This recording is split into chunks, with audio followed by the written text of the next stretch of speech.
Today we are seeking an order from tribunal on the section 419, a breach of agreement, where the tenant unfortunately did not return the property in the similar condition as it was at the beginning of the tenancy, as per section 37 of standard terms in the general tenancy agreement. As a result of that, the sum cost has been incurred, and the quotation we've got is $500 for the cleaning of the internal residence, and $400 for the external cleanliness, which is the rubbish removal from the garden yard and the front yard. The evidence that we've got is we've got a copy of original Form 1A, along with the photographic evidence, and also the completed routine inspection, which was just completed 3 months before the tenant vacated the property. And along with that, we've got the Form 14A, the exit conditions, again with the photographic evidence. All of these are provided to the tenants to show the differences and the discrepancies. Unfortunately, despite of all these evidences, we have been unable to come to an agreement. It is very unfortunate that the tenant has not agreed to even the partial cleanliness or the partial or just to go back and clean up the property. Because on page 5 of general tenant agreement is where you will find the requirement for the tenant to keep the property clean, which is under standard terms, which is section 26 of the standard terms, where the tenant has an obligation to keep the property clean as the same standard, same condition as the beginning of the tenancy. Yes, I believe that, thank you for that question. I do agree that everyone has different opinion in terms of the cleanliness, and I respect that.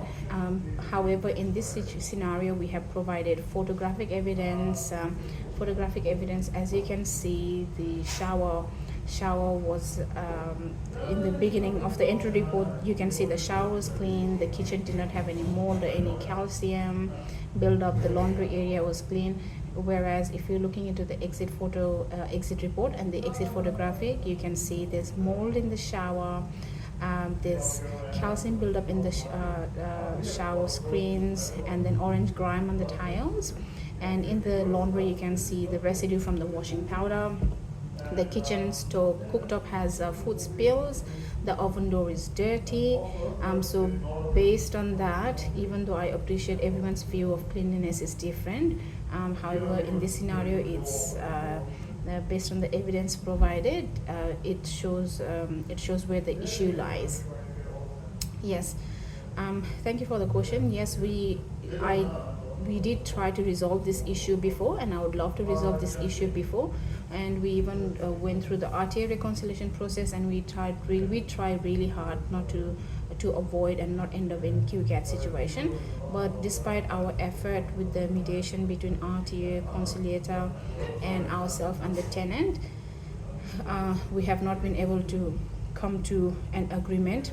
My client, we were even he was very flexible, and he was even trying to negotiate the cleanliness fee, so which is like, say if the tenant is even provides the cleanliness of the internal house, then the owner was happy to go and waive off the rubbish removal charge, or we even asked the tenant if they can contribute to part of the cleanliness as well, cleaning invoices.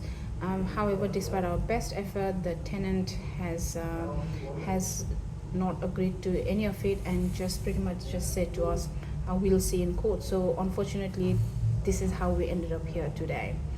Yeah.